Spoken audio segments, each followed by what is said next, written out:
Oh, g'day. Just having a moment here. Have a lovely cup of tea. Very civilised to be out in the bush having a cup of tea.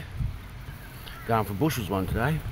If you want me to be a brand ambassador, you could just let me know. I could potentially do a bit of a brand ambassador thing for Bushels if you want me to. But what we're talking about here now is this beautiful white shining clay soil that sets naturally like this after flooding. And then you see the new life that comes through. And see how the torments of water, how it can seem like it's devastated. But it's not devastated, it's always bringing new life. As the water gushes, there's something going on underneath. And you see these natives here, they'll end up growing. And you'll have this beautiful Melaleuca forest here amongst these eucalypts here as well too, see? Eventually.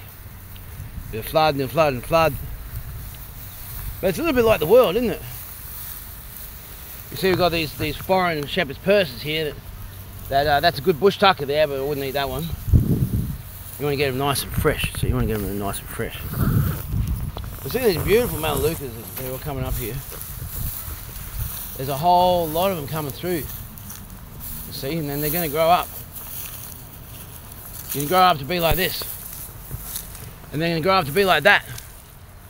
Beautiful Melaleuca forest. And then when you get the floodwater coming and be in here and sit here, then it's going to have the Melaleuca in it, and it's going to be an antiseptic. Healing. Healing coming from chaos. And just like the world is like this, it's always been chaos. It always will be chaos. The chaos is the force that makes it grow. And I see there's some current events going on around the world that make me sad. On this day of an annual eclipse, was it the 3rd of October 2024, Anno Domini. Anno Domini, I beg your pardon. And we've got like this illegal dumping that's occurred over here. It's chaos. The world's always been chaos. Because someone's gone a great effort to dump illegally, and they probably shot themselves in the foot because they probably could have gone, at the time when they dumped this illegally, they probably could have gone all the way back there and dumped it illegally. And they shot themselves in the foot, they cut themselves short. Chaos. And then, let's say that someone dumped themselves illegally here, and then they got themselves isolated in here because they locked themselves in with their own illegal dumping. Then the system, in isolation, will degrade into its own form of entropy.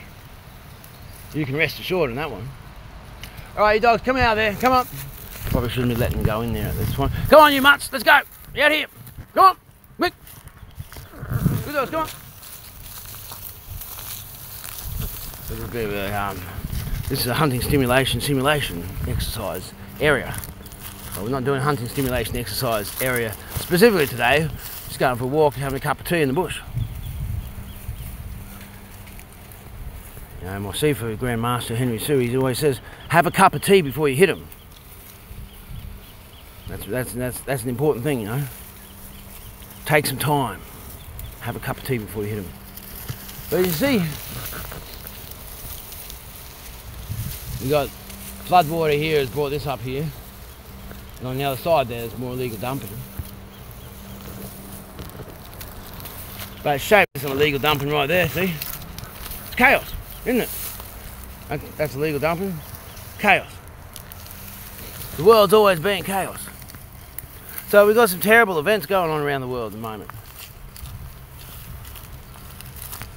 They do make me very sad. They make me sad in my heart. But the thing is, I've got a mentor, his name's John Nobbs.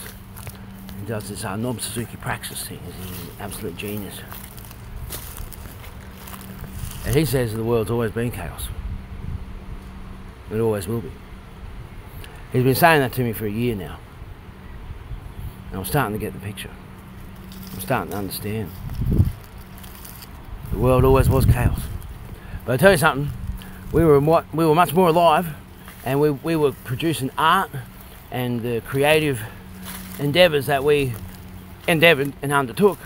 Well, they were much more rich and full of creativity and soul than what we have in what seems to be, very much to me anyway, a two-dimensional 21st century. And why is it? Are you living two-dimensionally? Why is that? Is it because the world's chaos? Well, the world's always been chaos.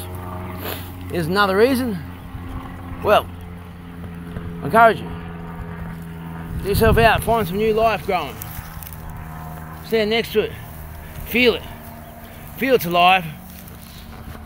Have a cup of tea with it. Have that one for free, eh? Cheerio.